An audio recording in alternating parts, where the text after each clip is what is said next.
Welcome to Mahjong Central. My name is Michele. On this episode of A Day in the Life of a Mahjong Player, I want to share about how to start your own Mahjong group.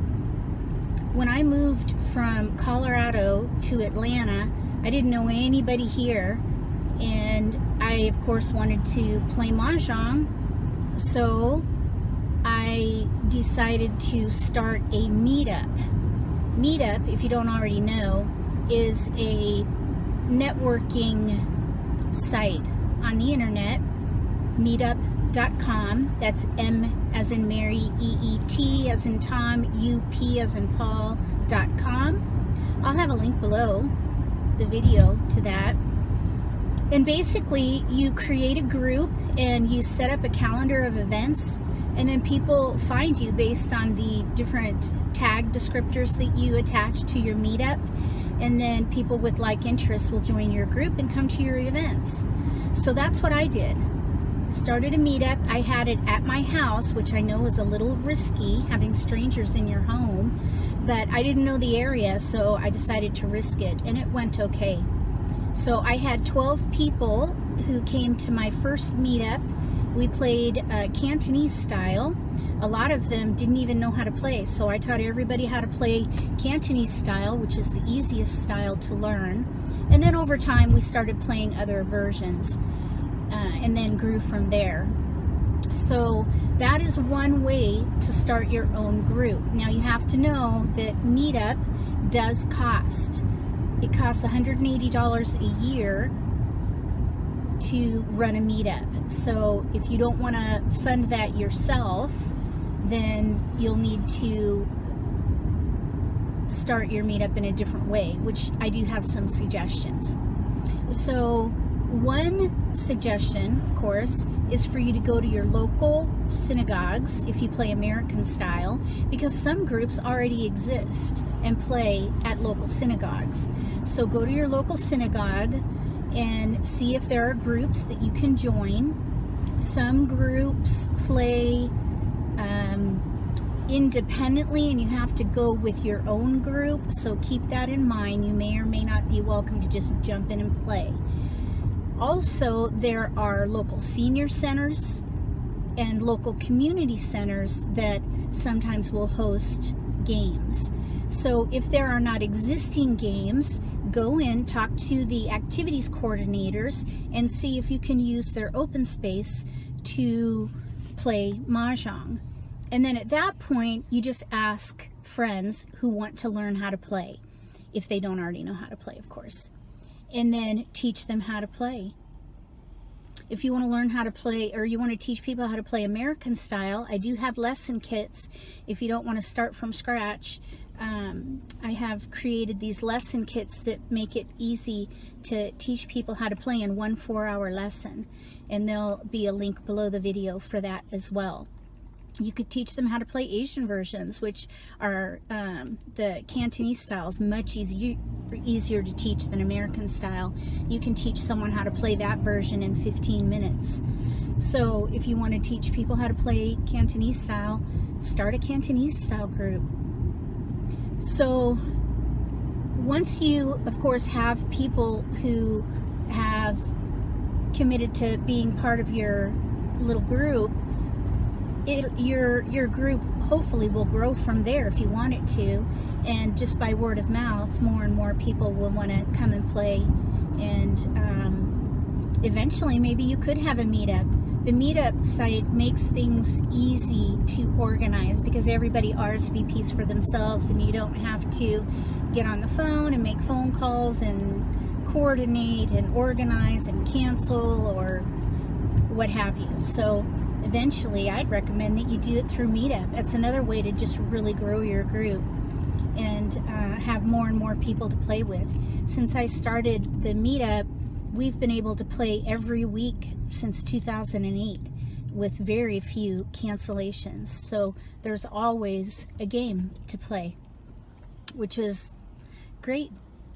Now, I do want to share, though, about starting groups. When you start a meetup, that is going to be a public group. So You get all kinds of people who come to your game. So you may or may not have like-minded people in the mix. Some people like to play fast, some people like to play slow, some people play aggressively, some people like to play a chatty, friendly game. So when you play with a public group, whether it be Meetup or at a local synagogue or at a local community center, and you're just doing drop-ins, you have to be very flexible with the kinds of people that you play with. Keep that in mind. And one of the things that I recommend that you do when you play in a public group like that, if you're the organizer, that is to create a charter where you lay out member expectations so that everybody knows how best to behave in order to make things run smoothly. And then of course you kind of have to police it. Sometimes you have to disinvite people if things don't work out. It's an unfortunate truth when running a public group. So I'll have a link below the video for my charter. You're welcome to use any part of that you'd like. It's really been helpful, and it sets the expectations for the group, and that way anybody who decides they want to come play with us, they'll know what to expect when they play with us. And that goes as far as behavior and house rules. Now, when you play in a private group, it's a little easier because you can pick and choose who you play with, and you can hand pick people who play fast or hand pick people who are all beginners or intermediates, etc., and arrange your group that way. A lot of people have games in their homes, and what most people do is have one person host the game, and then everybody just brings potluck snacks, appetizers, chips, dips, things like that. If you don't want to have one person host the game, some people alternate so that each member of the group will host the game in their home. And then either that host will provide either a meal or snacks, or again, you can do the potluck thing. So I decided to start a playlist of recipes that would be good for Mahjong snacks. I'm calling the playlist Nosh and Such. If you have any recipes that you'd like to share, send me an email and I'll do a video on your recipe. If you decide to have a group and you don't want to play in your home, go to any local restaurant with a four-top, is what it's called. Basically, card-sized table, so that you can play comfortably with Mahjong.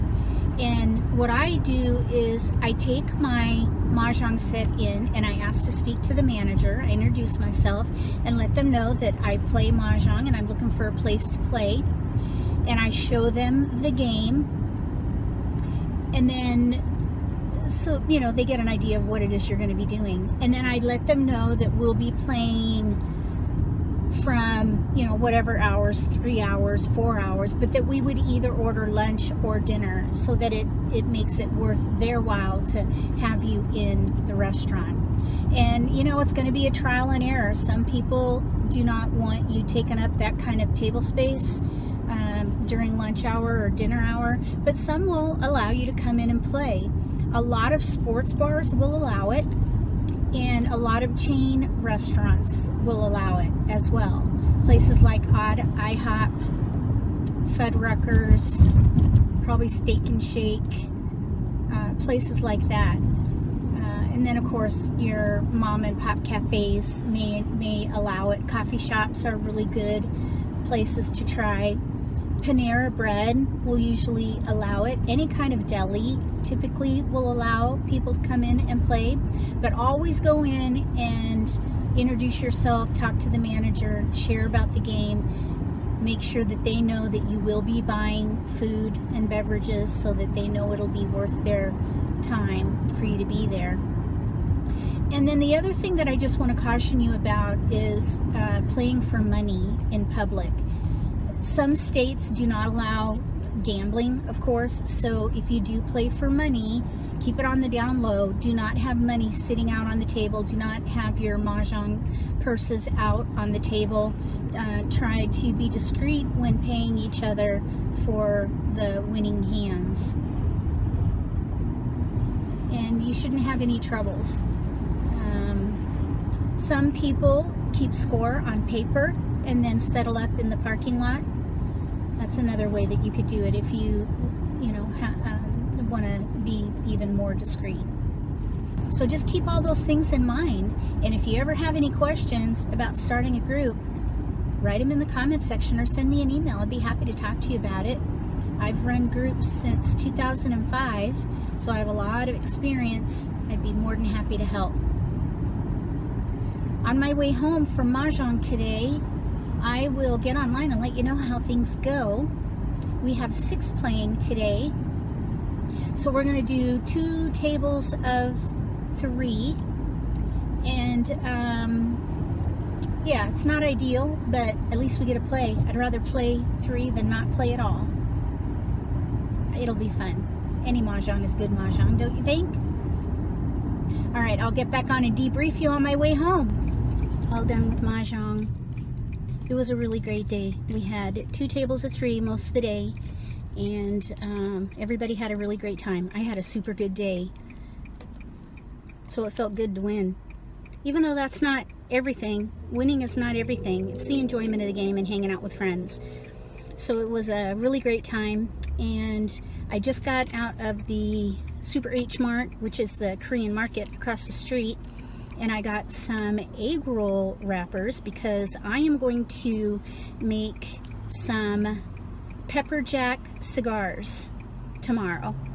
So you can look forward to that video in the new playlist that I'm calling Nosh and Such. I've never made these pepper jack cigars, so we'll see how that goes. I think my husband and my son will really enjoy it, and I think it'll make a really great snack for Mahjong parties. So check that out. If you haven't seen that playlist yet, just search for Nosh and Such.